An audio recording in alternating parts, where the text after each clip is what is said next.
Alright, you're live. Oh god, here we go. Um, okay. Hi, it's Michelle, and welcome back to my living room. Oh dear. That's unfortunate. Hi.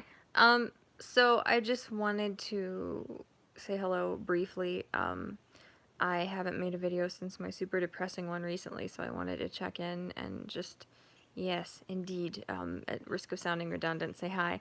Hi, Allie.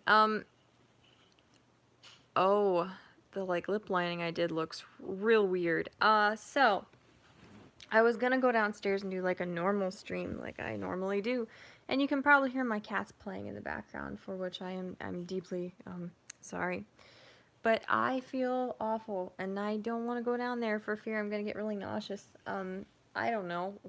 From what? From walking downstairs? Why would that make me nauseous? I don't know. But, anyway, yeah, I just wanted to check in and say hi and stuff.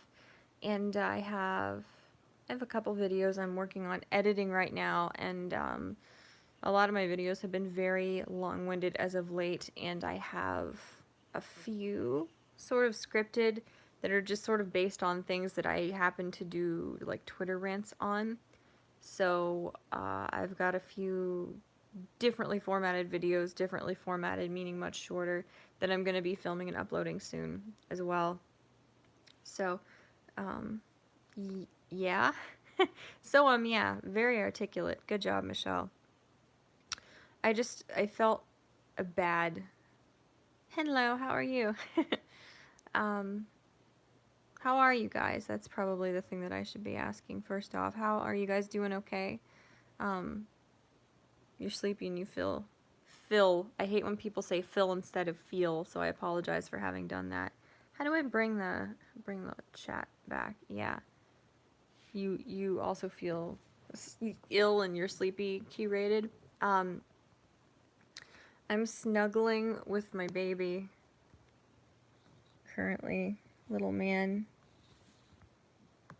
Sorry, I like totally rubbed the mic on the couch. That probably didn't feel good or sound good. It's your birthday. Happy birthday, dude.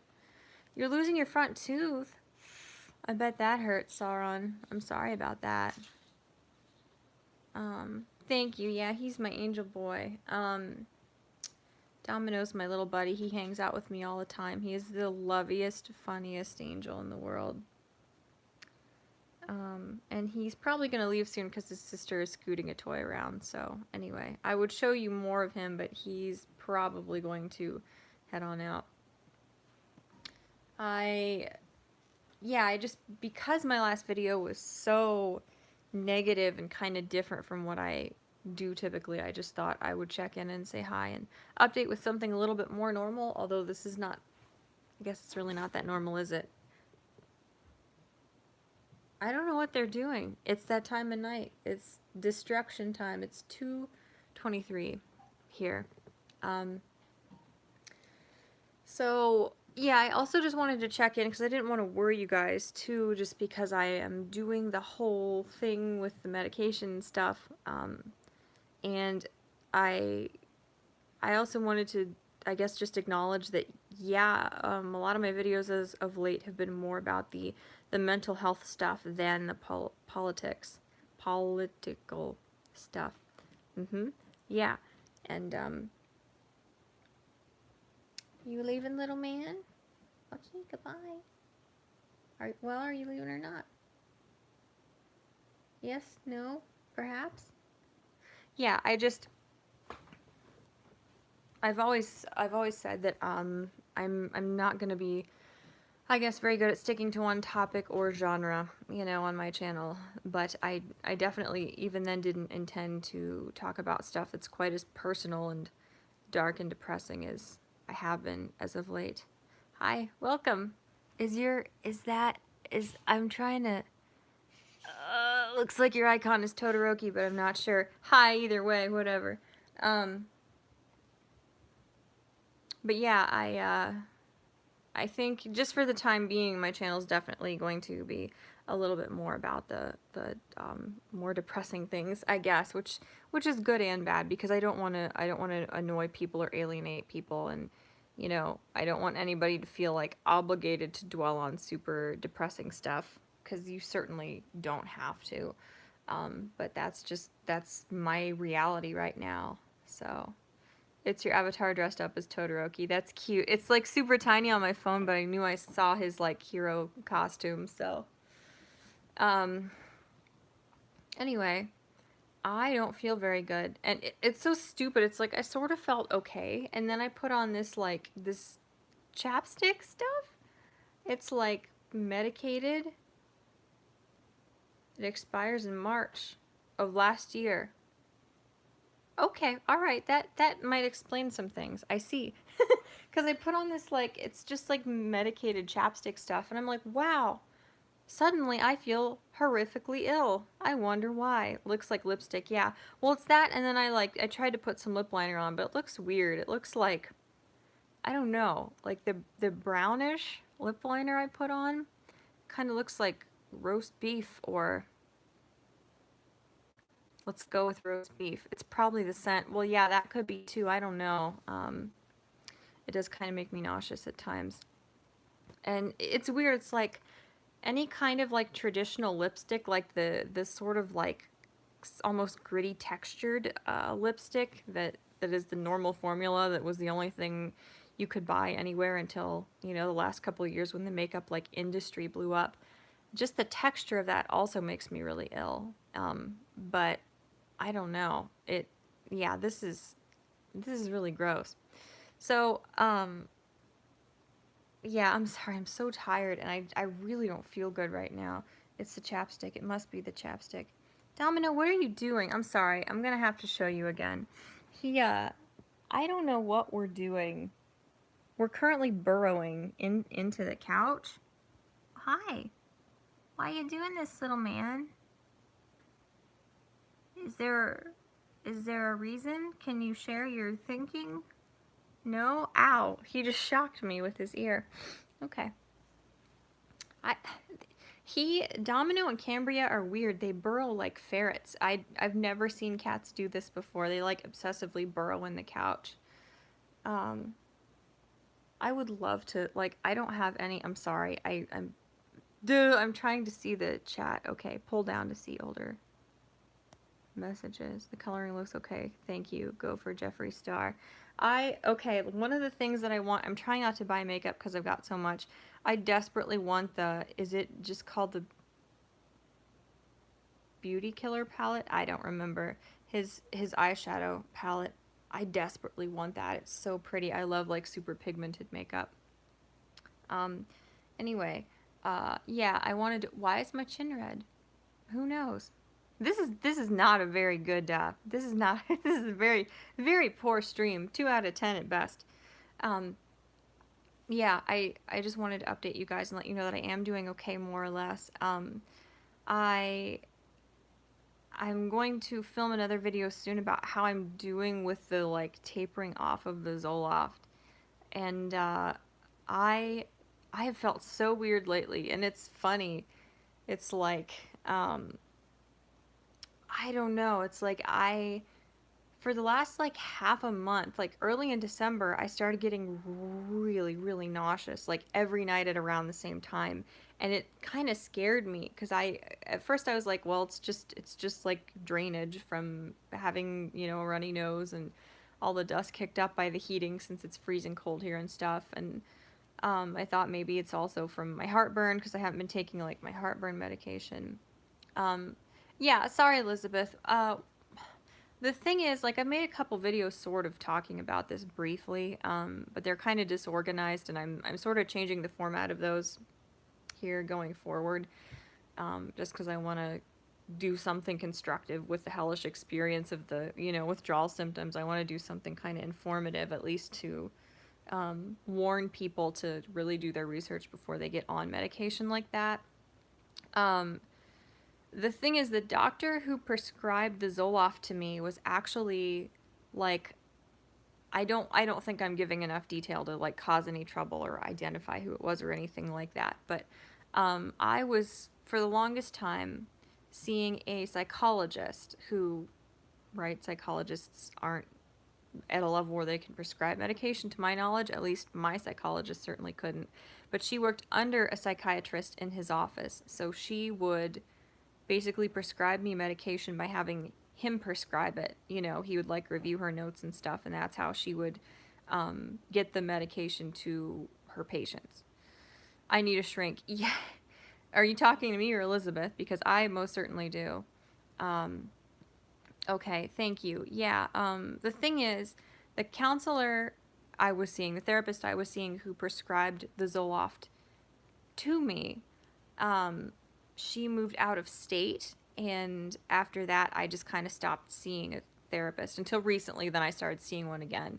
Recently, being last February, I had a really bad turn for the worse in my mental health, and everybody freaked out who I told, and they were like, you need to go to the doctor, you need to hang out with us so we can check on you and make sure you're okay, you need to, anyway. So that doctor also, you know, she kind of looked at my medication, but she also told me the only person who should really be changing your dosage over time if you want to consult somebody, if you want to taper off of your medication, is the prescribing doctor.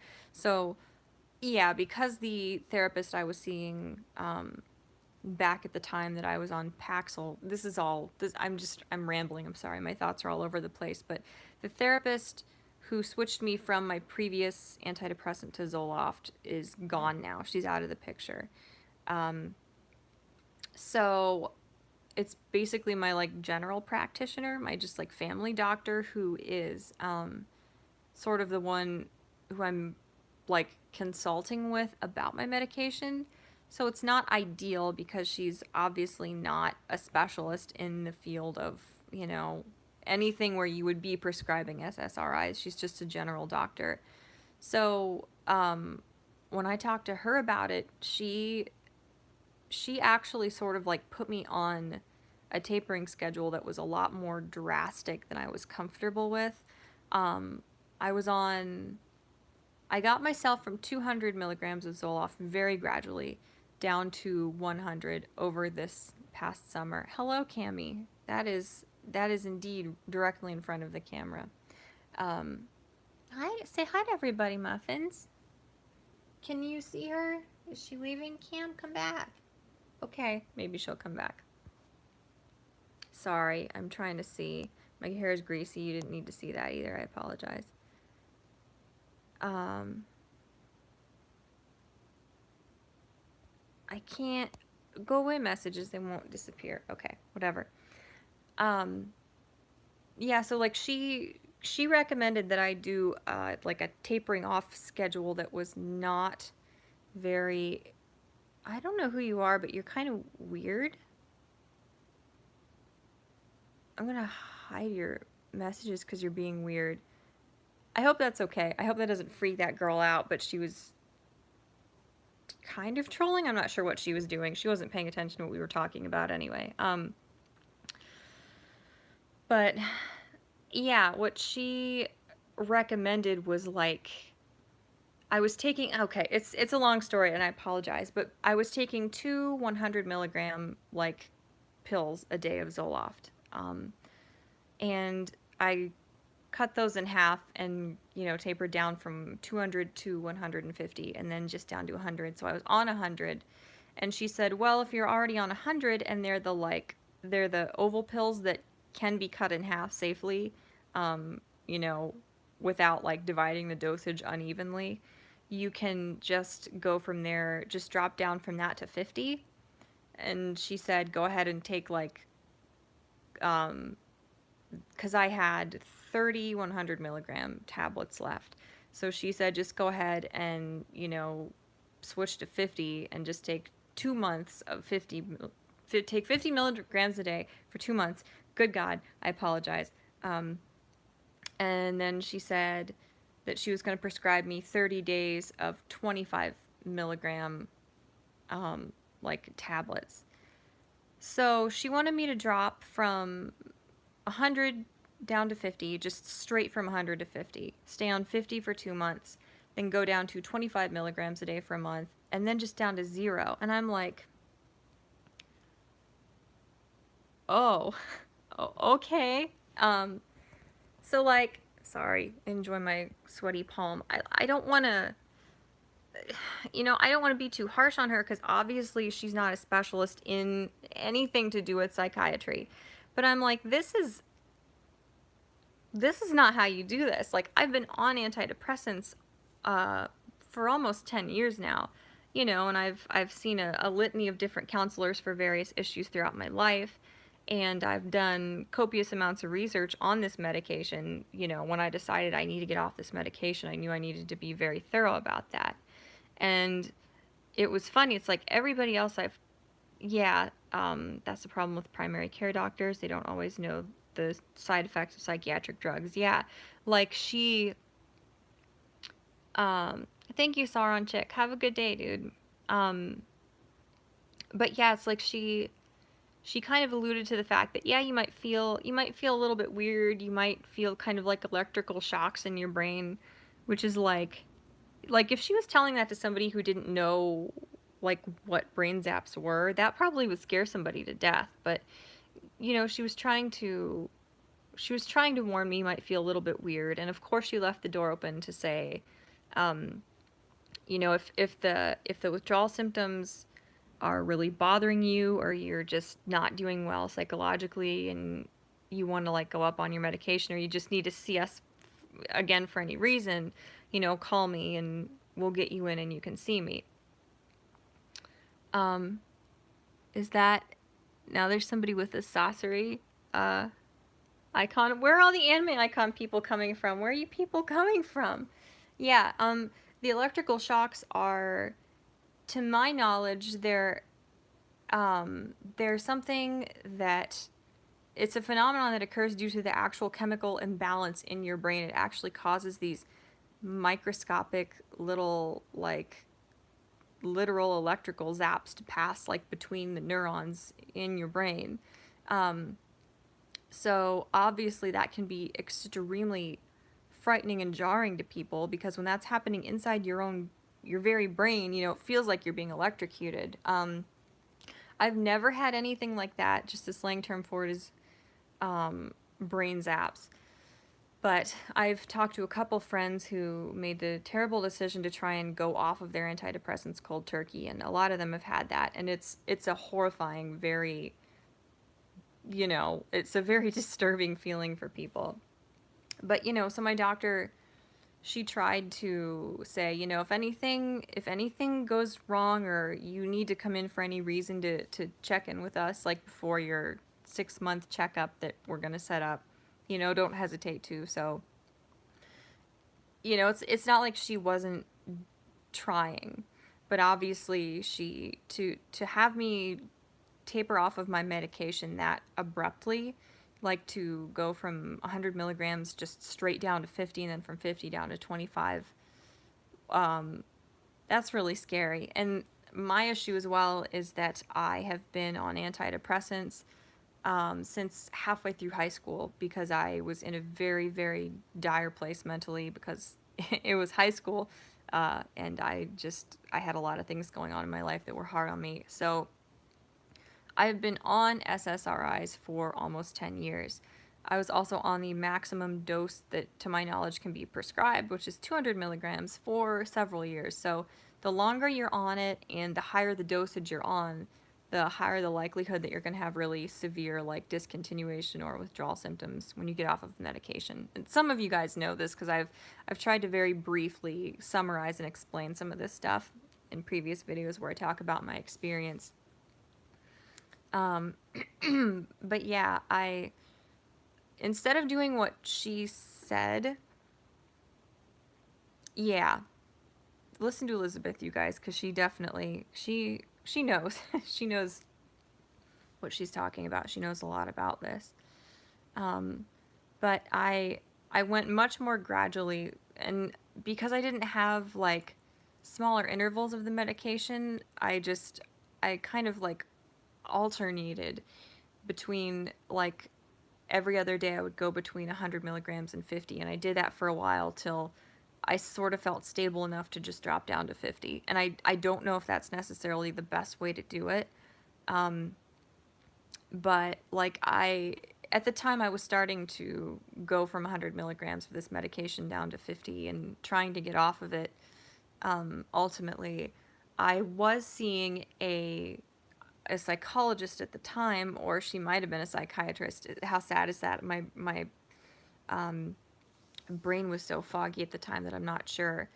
But I talked to her about it, and she just was not comfortable advising me about that, because she wasn't the one who put me on it in the first place. So the alternating is what the psychiatrist I work under does a lot. That makes me feel a lot better. It's good to know I did the right thing, or at least something that is done in the field.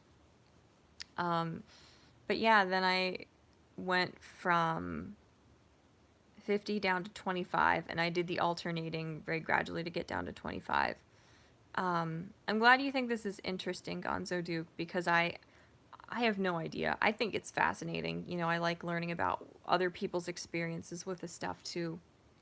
And then I went from 25.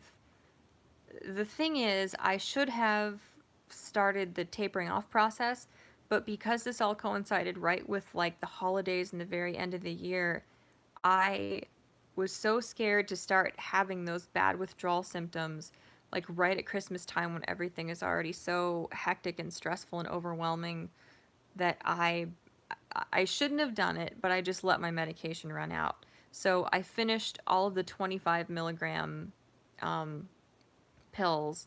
I took 25 milligrams a day till I ran out, and basically then um, I had 3 pills left when I was like, all right, I need to do this a little more gradually. I have to soften the blow of dropping, in the amount of this medication I'm putting in my system every day. So um, with the last 3 pills, I cut them in half. So I was taking half doses. So 13.5 milligrams a day for 6 days. And then I was just off of the medication. Obviously, I know this is absurd and it's probably completely unnecessary, but I want to do the disclaimer since I am streaming on YouTube. I want to make sure that everyone knows that I am in no way an expert, a professional in any way, shape, or form. I'm recounting my experience. I can't recommend, anything to do, and I don't want anybody to misinterpret this as any kind of explicit medical advice as to what to do for themselves. It's probably completely unnecessary for me to give that disclaimer, but I want to make sure that I do anyway. I don't know. I want to just cover my ass, kind of. Sorry, you asked a question a little bit ago. Did they go away because it was so long ago? Yeah, you asked, how does it change your mental fortitude? I don't. See, I don't know exactly. The sad thing is, I've been on it for so long, and you change so much from when you're a teenager to when you're a young adult to when you're like mid-20s like me. Pardon me.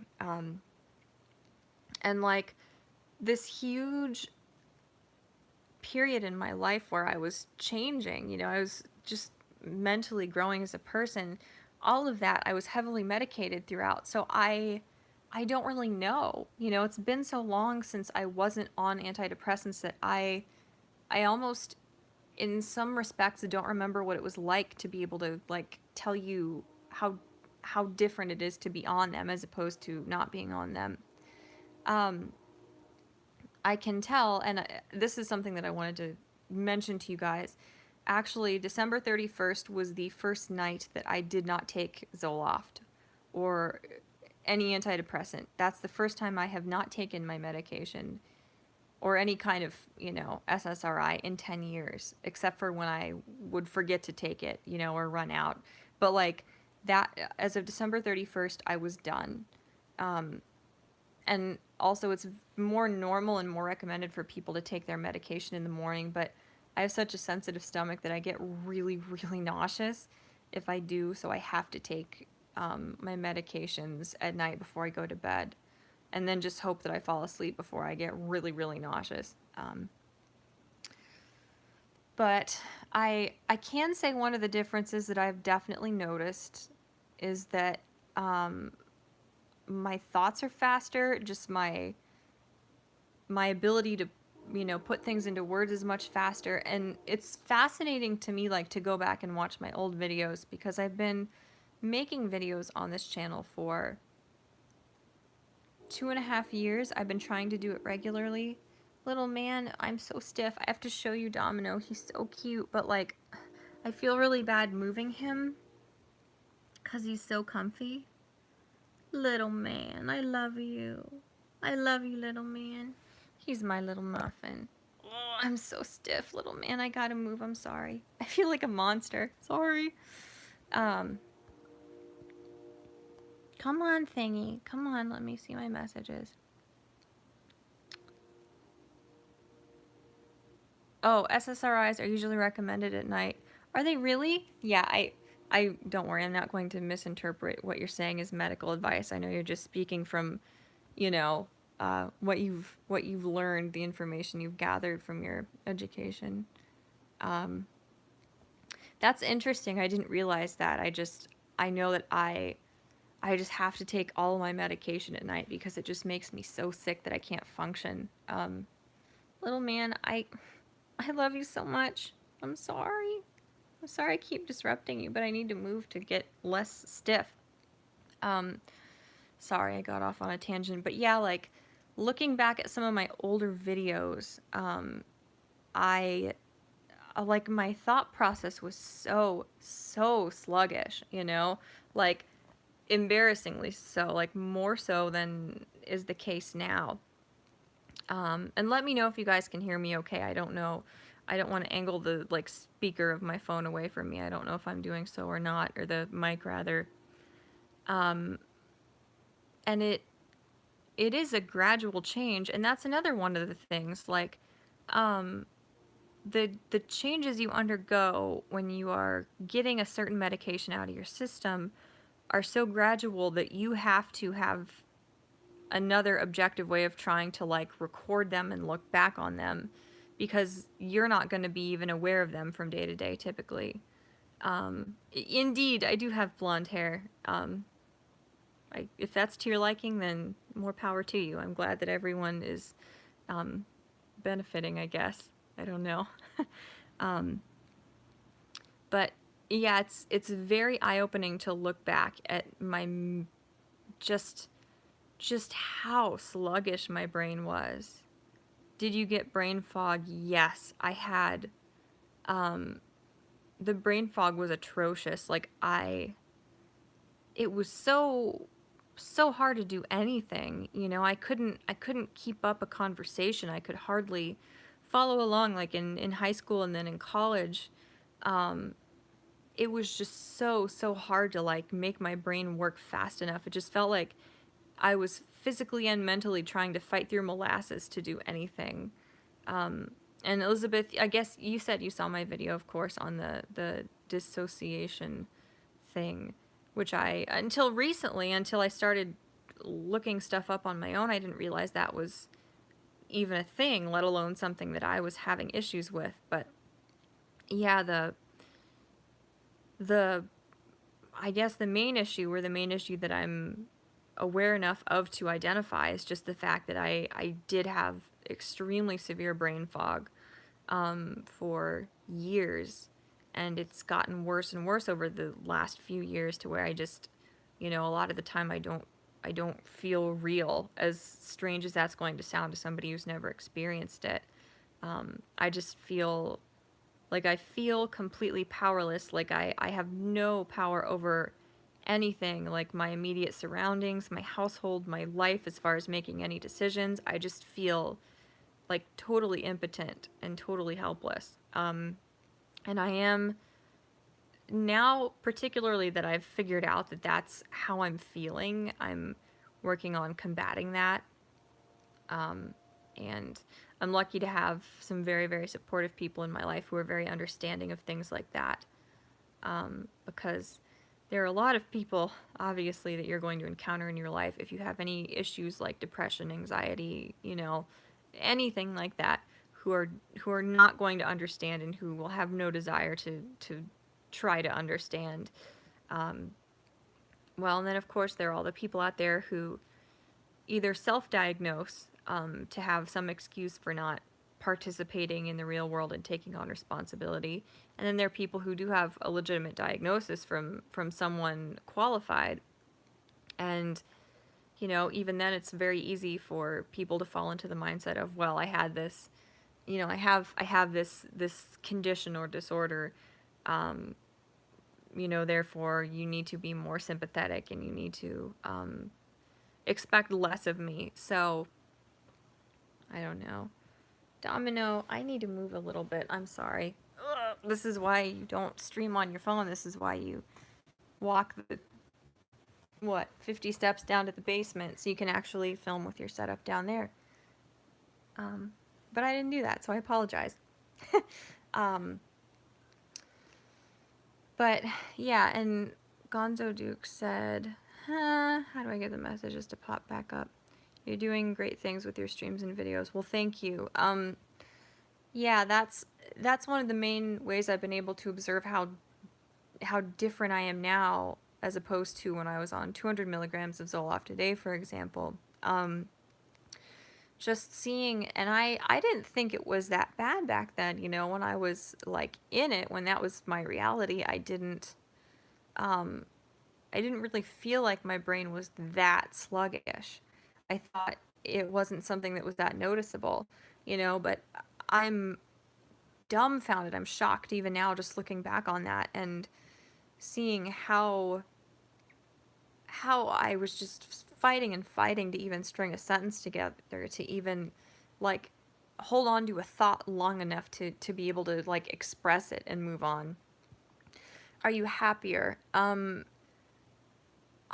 starting to think that I am, yes. I obviously, when I was in a very, very like dire psychological state, uh, which was why I was put on antidepressants in the first place, it did, in a sense, make me happier to be put on them than when I was off them.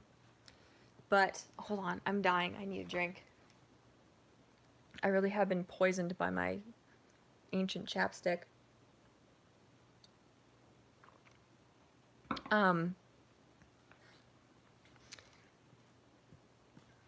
Like, my medication gave me stability that I desperately needed. You know, when circumstantial things are causing severe depression and are causing you a level of anxiety and stress that you just are really struggling to cope with.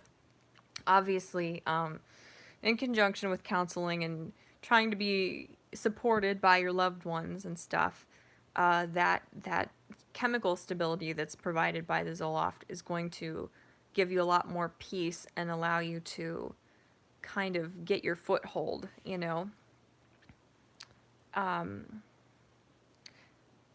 CBT and ACT, which is new comeback messages. New Wave CBT does a lot of stuff for this kind of stuff and it lasts longer. Really, I'll have to look into that. Yeah, like I was seeing a counselor up until the end of July, and because I underwent an insurance change then, I stopped going to her for a little bit, just because I wanted to make absolutely sure that I would be, you know, that my insurance would cover my seeing her before I kept going. And then I was just bad and I just haven't been back. But yeah, I'll have to look into that. I'll have to see what kind of resources are around here. I don't know. It seemed like for a while in my area, like at a local level, there weren't a lot of resources, but I know that is changing a little bit, so I will look into that. But it's one of those things where like I desperately needed that stability, or at least that baseline level of calm provided by the, you know, the Zoloft back in middle high school, mid mid high school. I speak English, I promise. And as I went on, you know, what my counselor therapist person told me at that time, and what many other therapists have told me throughout the years, is that like a lot of people will stay on antidepressants like through high school and maybe into college or until they're done with college. And then life tends to stabilize and become a little bit more manageable for the majority of people after that. You know, high school and college are very tumultuous, very unpredictable, just scary, awful times for a lot of people. But then once you're out of college, once you've got your degree, if you can find a stable job and, you know, proceed from there, things start evening out and stabilizing to where a lot of people are then comfortable trying to like lower their dosage of their medication, if not get off of it. Um, and yeah, that's kind of how things were for me. Like, I'm sure being on the medication helped me a lot um, during those times. I know college was really scary for me too, but even then, I felt like I had a better um, like support base than I did in high school, just because you kind of go through a reset.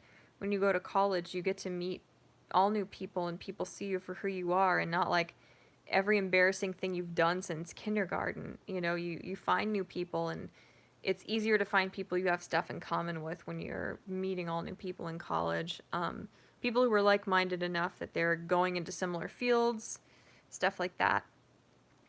So yeah, I do think that things were a little bit easier. Things were closer to stabilizing in college than the living hell that was middle school and high school for me.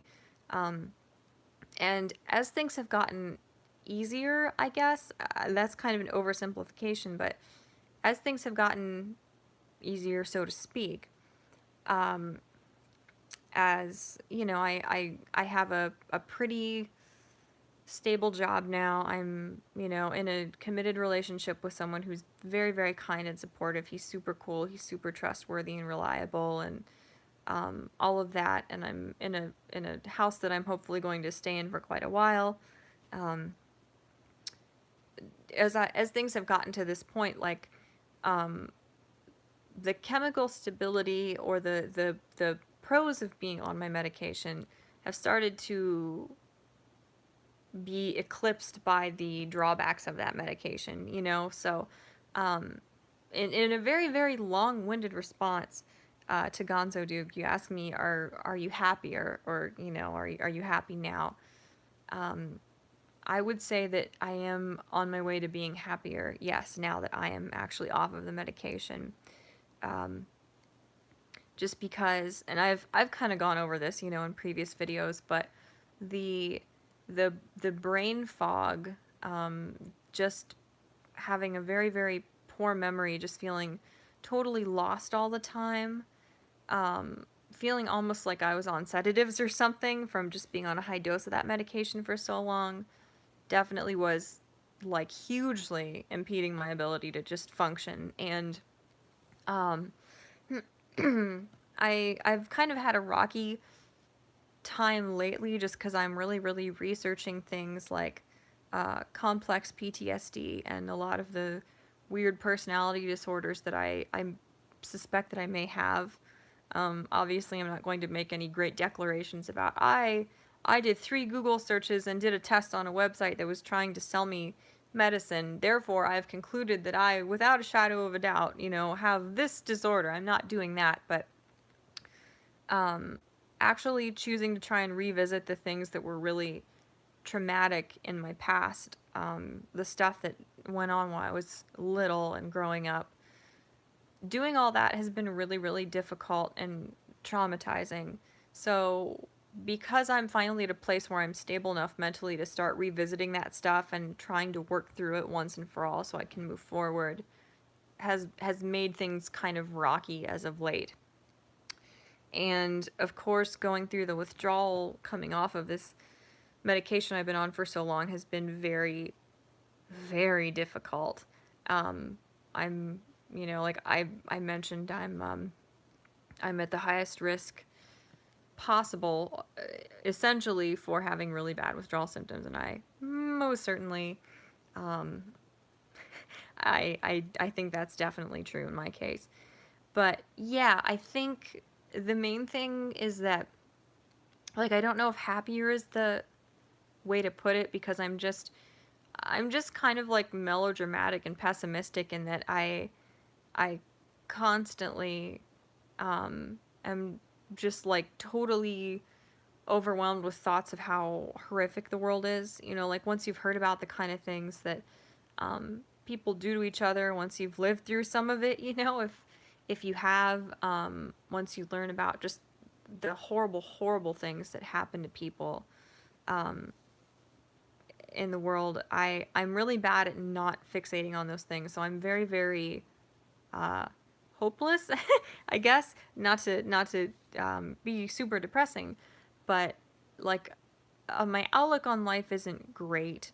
I don't have much faith in humanity. I have a little bit in myself. So like, no, I'm not happy, but it's definitely a good thing that I'm starting to be less numb, because I felt totally, totally just utterly numb on this medication, and I'm finally starting to actually be able to feel some emotion, a lot more than I ever felt while I was on antidepressants. So that is, undoubtedly a good thing.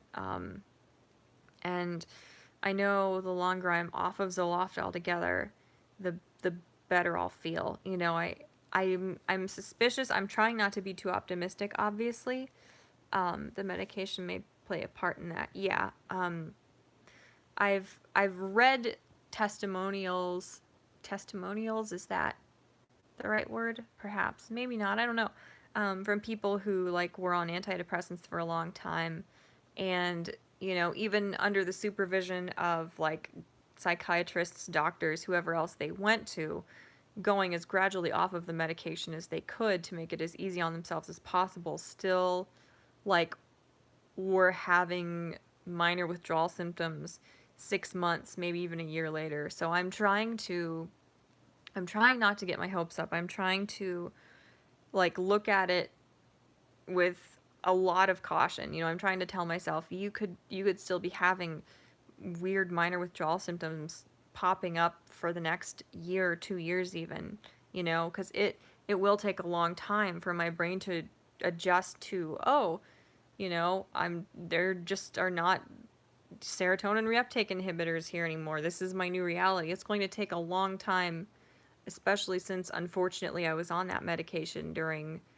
a sort of major developmental like phase in my life. It's going to take a while.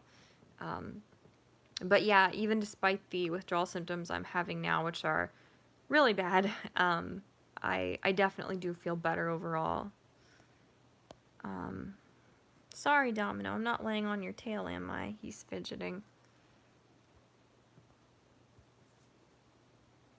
I'm trying to see what you guys said. Sorry, I'm not keeping up with the messages. Yeah, most have pay scales if all else fails. Can get treatment workbooks. Well, thank you. Yeah, I need to be working on that, and I have a lot of like workbooks and things that my last therapist recommended to me that I never bought and looked through. I know that would help, and I have like Elizabeth, you'll know what I'm talking about. Not my last therapist I saw, but the one before, who was the one who actually prescribed Zoloft in the first place. She also sent me to a DBT group that was like based out of a hospital, for like women dealing with traumatic stress and who had issues, coping with stress. So I have been in dialectical behavioral therapy. I don't remember. And I have my DBT workbook still. It's like under my bed in my room. So it's like I do have some resources that I'm just kind of neglecting, and I really need to be more proactive about that stuff, because there's a lot that I can do right now that I'm not, that will help me cope a little bit more with this stuff. Um, yeah, I'm glad you loved college. Romantic relationships in college were another story. Yeah, I I met my fiance in anime club in college, so I'm definitely an outlier. Yeah, I know. I've always wanted to try Alex Jones's products just because he's freaking hilarious. Um, the fact that you were talking about these issues is amazing. Well, thank you. I've said this a million times, but I feel like it's an important disclaimer to give occasionally. Domino, please, will you like yell at me if I'm like squishing your tail or something? Because I can't tell. Okay, thank you. Like, yes, I realize that being this candid and divulging this much super personal info on the internet is very much frowned upon, and for good reason. I I can never like go into politics, for example. If I do anything that would require me being in the public eye in the future, I would immediately be smeared by people saying, well, she's so mentally ill, she doesn't know what she's talking about. You can't share as much personal information as I do online if you ever want, I guess, to succeed at things that are going to like put you in a lot of public scrutiny. I Yeah, no. Being a conservative, there's not a lot. I'm very limited in what I can actually be successful at, if I want to ever be in the public eye, especially when I'm divulging stuff this personal. But like I've said in a lot of my videos previously, I I just want to help people. I want to help people more than anything. If even one person sees my videos and realizes, "Oh my god, somebody else is going through the exact same thing I am. I'm not alone." Or if even just one person sees that I am able to overcome this stuff and that therefore it is possible and for them not to give up, um, that's more than worth it to me. That's what I want to do. And I guess I'm just in in a lot of ways I value like my own dignity, I guess, in this weird culture where talking about mental health is like this weird shameful taboo, which is so stupid. I value my dignity and my privacy in some ways less than I value um, the potential that sharing my experiences will help other people. Um, and I know if I ever get more viewers in the future, people are gonna try to turn that around on me and be like, well, I thought you didn't value your privacy. Now all of a sudden when we're like digging into your past or being super nosy about your relationships and stuff, now all of a sudden you're changing your mind. Like, obviously I reserve the right to, like, if I decide that something is none of your damn business as viewers or subscribers or whoever, I have every right to draw that line. And if people think that's hypocritical, that's completely absurd. But there's a certain level at which I just feel like being candid about this stuff is like the chance that I could help people is far more important to me than like hiding the shameful fact that I have depression issues. I don't understand why that's a shameful thing, and it's really unfortunate that like when we are so advanced as far as medicine and technology, our culture still really stigmatizes any kind of mental health issues, and it's just sad. And then everything has been like super polarized and exacerbated by the social justice movement, and then the conservatives who, in an attempt to push back and try and grasp hold of some common sense in like the narrative. Unfortunately, conservatives, many of them are rejecting any and all discussion of and normalization of mental health issues, because there's so many people who self-diagnose and then just try to use that as an excuse whenever anybody criticizes them or expects anything of them. So, I don't know. It's frustrating. It's unfortunate. There's no common ground. There's no actual intent from a lot of people on the extreme of either side to actually, I don't know, try to actually come to some kind of consensus and try to make progress as far as actually figuring out how to treat and cope with a lot of like mental psychological issues. That was kind of a tangent, I think. I apologize. I'm sorry, I'm going back through some of your messages from a little bit ago. Yeah, at 3:04, which was what, 10 minutes ago, Elizabeth said the other issue is that you were on them while your brain was still growing, so it's harder because your adult brain doesn't know how to be without the meds. That's kind of what I figure, just from what I've read, and common sense dictates that to a small extent. But yeah, I know I'm gonna have to be extremely patient, and I'm gonna have to be extremely forgiving with myself when the withdrawal is really hard for me some days, which it has been so far. Yeah, along the same vein, Gonzo Duke said, you started these med when you were a teen. They must have changed your biochemistry. Yeah. Um, you're a very nice person, and I really want the best for you. Well, thank you. That means a lot. Thank you very much.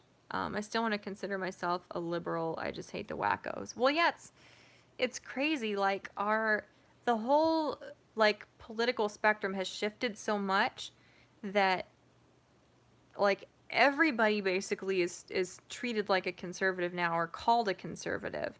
It doesn't matter. You can be like pretty far left, and if you're not like towing the line and pushing the super extreme progressive rhetoric, everybody on the extreme far left is going to call you a conservative or a racist or an alt-righter. So it is funny. There are all these people who honestly I have like nothing in common with ideologically as a constitutionalist conservative type person.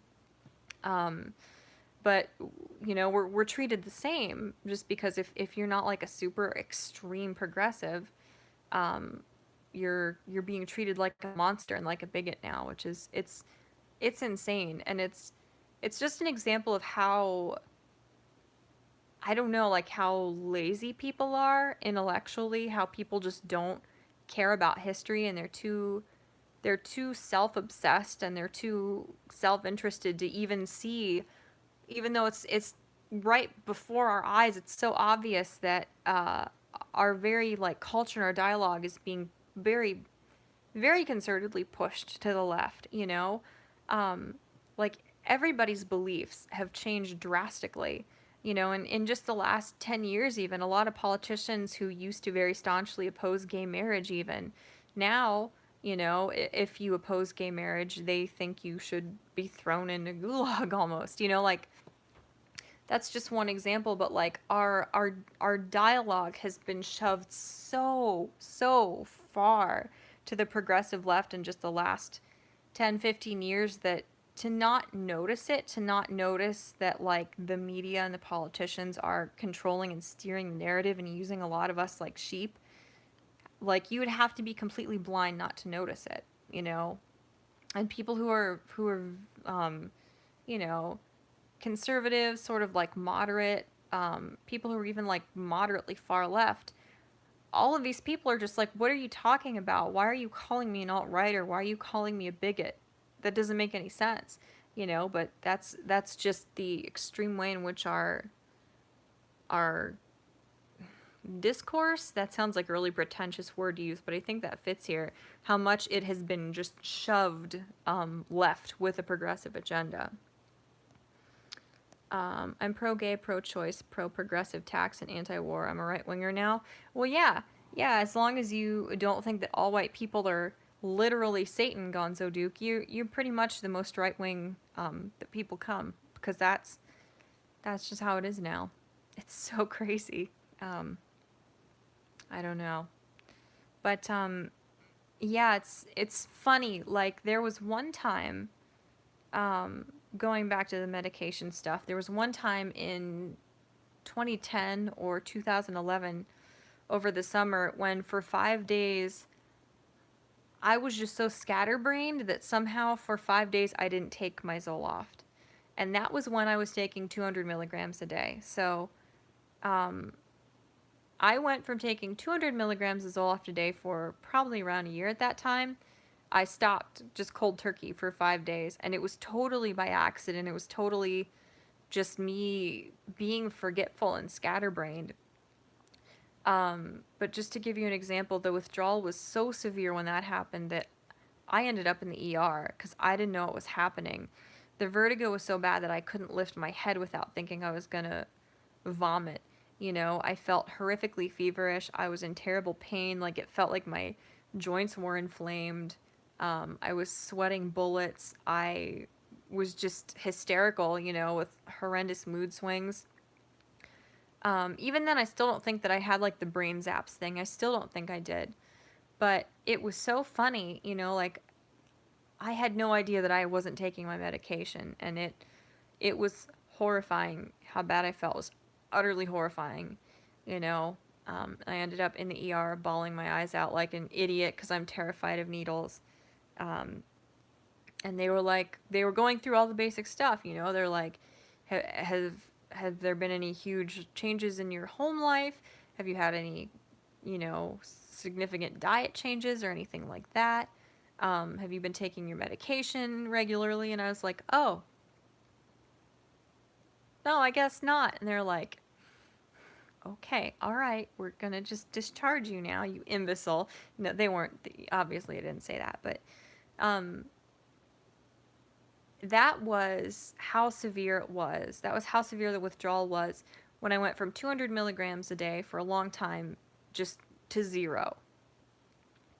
And as horrifying as that was, trying to gradually taper off of my medication, taking 25 milligrams a day, and then taking half of that dosage a day for about a week, and then dropping from that 13 or so milligrams a day to zero, as far more gradual as that was compared to the time when I just forgot my medication for 5 days and dropped from 200 milligrams to zero, my withdrawal now still is in some ways comparable to that time, um, which is just crazy. You know, I wish, see, I wish I just was talking to somebody who specialized in this stuff as opposed to just my like my general practitioner, because you know I probably could have gone from 25 milligrams a day down to like 10 milligrams a day for a month and then 5. But you know, at this point, I it was more drastic than I probably should have done, but I'm off of the medication now, and I'm already nearing 2 weeks into the withdrawal, so I'm just gonna have to, um, you know, write it out and do my best to cope with it, and hopefully it will continue to lessen in severity from here, although I'm not holding my breath. You know, I'm trying not to get my hopes up. Um, but my vertigo has been really, really bad. And for the first 4 days after I stopped taking Zoloft here, I was okay. And then it was the afternoon of January 4th. I remember because I remember looking at the calendar that day, when I started to have vertigo. Excuse me. And yeah, my vertigo has been pretty bad since then, to where it's interesting too. Like, I always do really, really bad when my blood sugar gets low. I have pretty low blood sugar all the time. So if I haven't eaten in like 4 or 5 hours, like right before the time when I normally would eat, I get really, really sick. I just get shaky. My thoughts race. I feel dizzy. That's just how I've always been. So my vertigo is much, much worse like when my blood sugar's low and I'm really hungry. And my vertigo also gets progressively worse throughout the day the more tired I get. So like I will work, you know, I'll get up in the morning, I'll go to work, and then by like 3 or 4 in the afternoon, my vertigo's getting really, really bad, again. And there was one day last week after work where we had to go in town to get one of my other prescriptions filled. And my vertigo was so bad by the afternoon that I had to ask my fiance to drive. I just did not feel safe driving, you know, to the pharmacy to get my other prescription filled. So that has been interesting. It's not horrible. It's not like horrific to where I can't function, but it's definitely hard. And another one of the withdrawal symptoms that you can have is just the blanket term you see on different like medical websites of flu-like symptoms you can experience. And I definitely am experiencing. Hi, Sauron. Welcome back. um, I'm definitely experiencing some, I guess, what you would call flu-like symptoms. Like I will just burn up out of nowhere, you know, and I'll feel like horrifically nauseous from my temperature spiking like crazy. And there are times when I just have really bad chills. My joints that's not a word. My joints ache really badly. My ankles and my knees ache really, really badly. And I'm getting stiff really quickly, uh, which is an interesting like withdrawal symptom, you know. Stomach aches, yeah, like I'm dealing with a lot of nausea, unfortunately, and there's always somebody, none of you guys would do it, but whenever I talk about it like on Twitter or in like a bigger stream, if I ever mention nausea or queasiness, everybody's like, "You're pregnant." No, I'm not pregnant, trust me. Um, it's it's interesting though. I think part of it is the motion sickness caused by my vertigo being so bad. You know, I do get nauseous really easily. Like, you know, even driving like in the morning, right? Like right after I've eaten and when I'm well rested. Like that's the time of day when my vertigo is the least severe. Even then I still get really sick in the car. I get motion sickness, which is so weird. You know, like I haven't been car sick since I was little, and I'm doing that again with this withdrawal stuff. You are not pregnant. I repeat, you are not pregnant. That is correct. Thank you. I'm not. Memes. How dare you? Who dares feel sick on my watch? I'm sorry, cheesy tits. I don't mean to let you down. I'm just kind of explaining to people some of the withdrawal stuff I'm dealing with as my body gets used to the fact that I'm not taking Zoloft anymore. Um, but yeah, it's weird, and it's the thing that's the worst is definitely the vertigo. Like, the more tired I get as the day goes on, the worse my vertigo gets, to where I actually, after work, I usually come home and I just take a nap for like 3 or 4 hours. And then when I wake up in the evening, I feel good enough and I feel rested enough that I can, you know, eat something, try to drink a lot of fluids, and, you know, then I can get a lot of like stuff done around the house. So it's weird and it's exhausting. It's a lot to deal with. And I'm so lucky, you know, that my job is fairly low stress, that my fiance is super kind and understanding about all this stuff and super patient, you know, like he understands if I just feel awful and I just have to go lay down.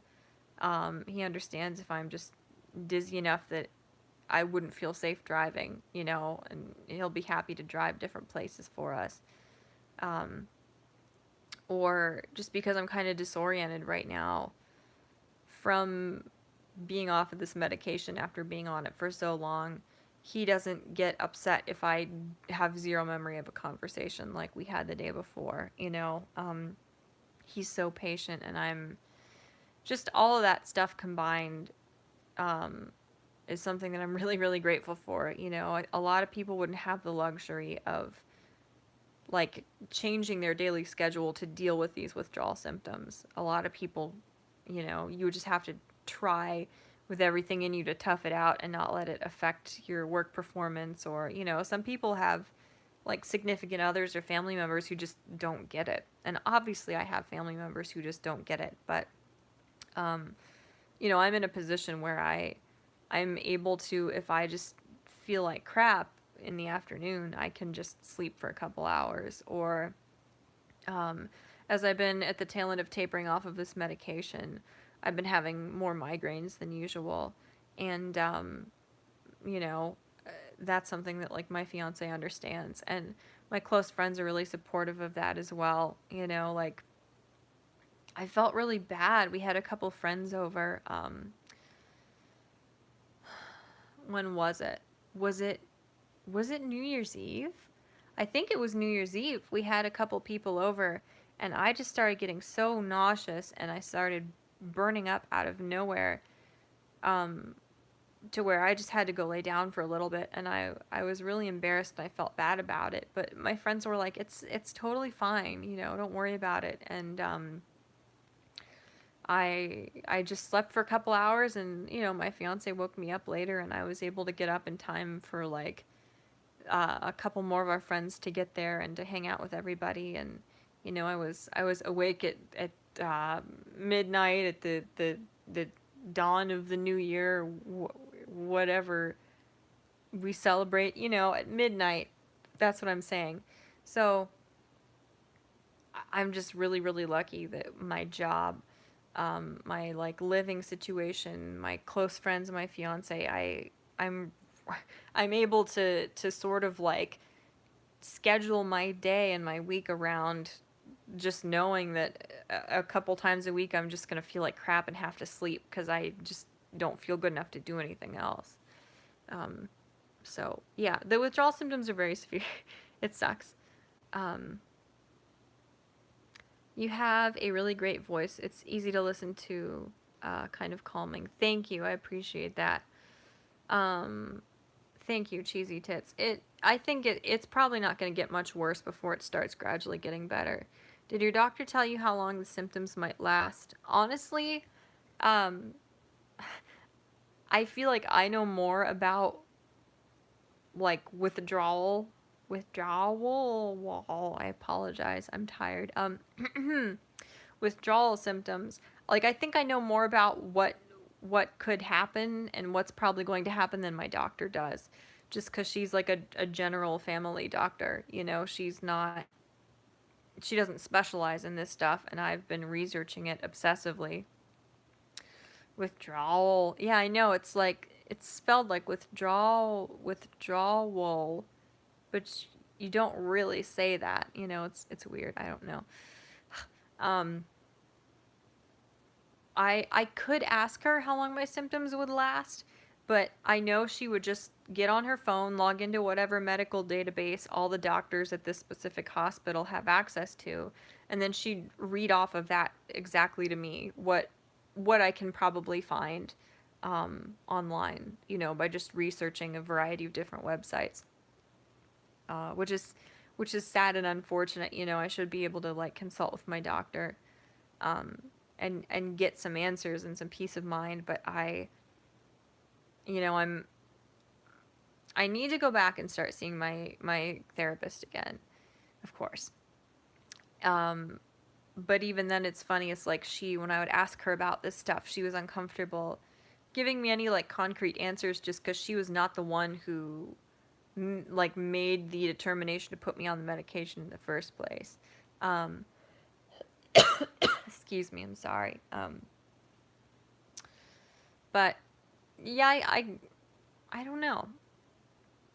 I don't know. I just think what I imagine is going to happen from all of the research I've done the last couple of years is that I will probably still be having minor withdrawal symptoms, um, next year at this time, and maybe even a bit longer. And that's one of those things where, obviously I was on the highest dose of the medication possible for a long time, and I've been on this medication for a long time itself, so I'm at the highest risk for it really taking my brain and my body a long time to readjust.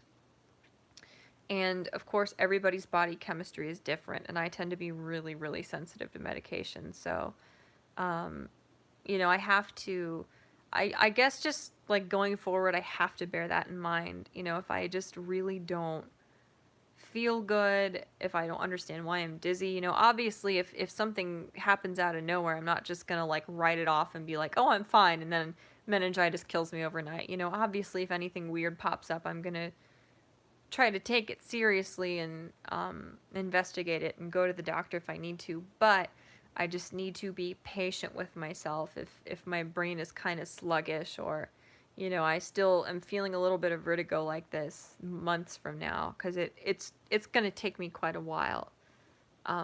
for the withdrawal to stop. um,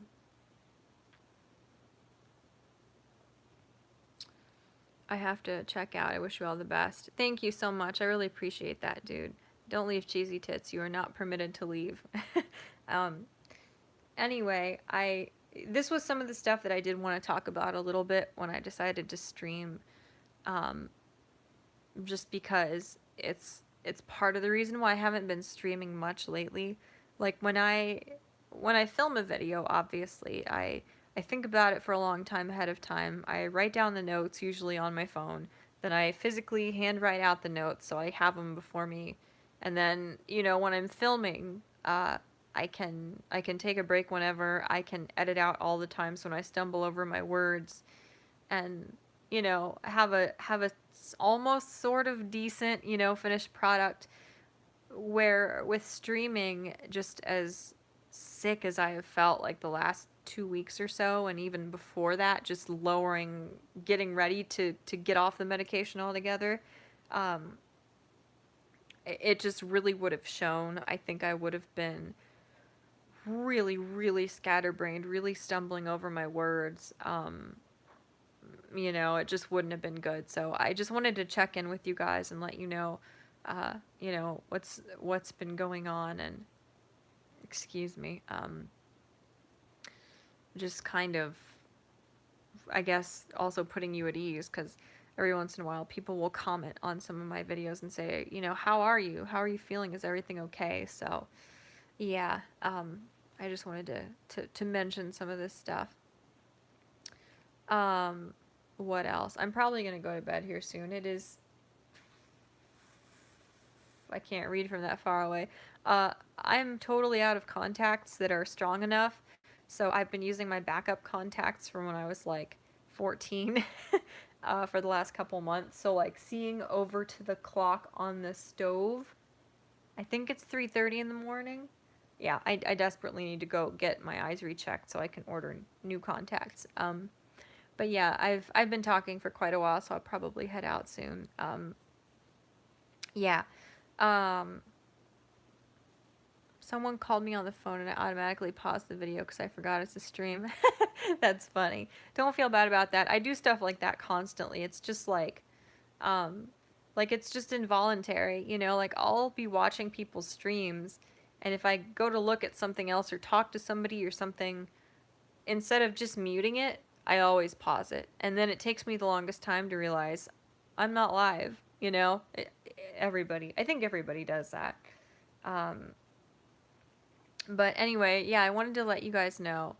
Oh, you can, if you want to rewatch it later, Cheesy Tits, you can. Anyway, I was um, just saying that I'm trying to go easy on myself.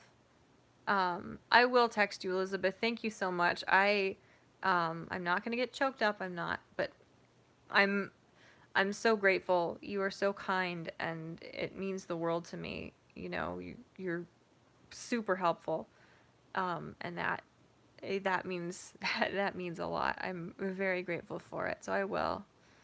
Um, but yeah, I just what I was saying, Cheesy Tits. I can't really remember what I was just saying, but I need to bear in mind that this is probably going to go on for a while, the withdrawal symptoms, and I need to kind of be patient and forgiving with myself if I still feel kind of crappy a couple months from now. I'm really hoping. I think my vertigo is like better today than it has been. Um, but I'm really hoping like this is sort of going to be the turning point and it's going to get milder and milder. But I need to take it one day at a time and not get my hopes up. Seriously, I don't know what I would do without you.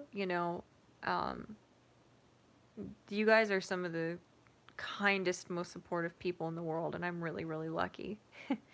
Oh no, 20%? I just charged you, you stupid phone. Whatever.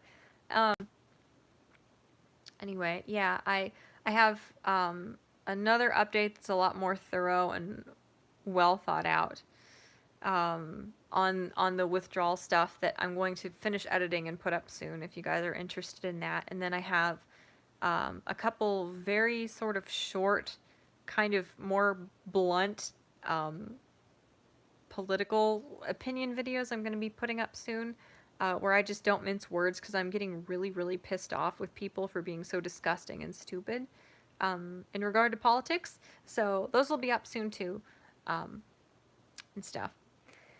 And yeah, I guess I'm probably gonna head out here. I think that's about it for now. So anyway, what do YouTubers do? Uh, like, comment, and subscribe, please, and share my videos if you want to. That would mean the world to me. And to my patrons, you guys are so cool. Thank you so much. I'm probably going to shut down my Patreon soon just because the censorship stuff is disgusting, you know. But we'll talk about that later. I'll post an update on Patreon for that. Anyway, I I love you guys so dearly, and I'm so immensely grateful to you guys for everything you've done. Don't worry, Sauron Chick. We'll talk about it. I have to figure out if I'll do something else but it's not something that I'm gonna do anytime soon. So we'll figure it out. But yeah, I just thank you so much for how kind and funny and um, awesome you guys are.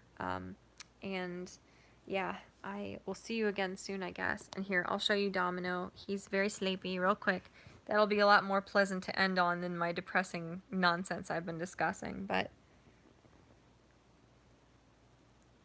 Mama's boy. Look, Mama's boy. Wake up. Domino. Wake up. Mama's mean. Hey. Mama's mean. Domino, wake up, little man. Oh, he's so sleepy. He's not gonna wake up. It's sleepy time for the little man. Yeah, thank you. He is my angel. He is my reason for living. I love Domino so much. So yeah, we're gonna snuggle some more and then I'll go to bed. So yeah, that's about it. I love you guys so much. Thank you for all of your support, and yeah, I will see you again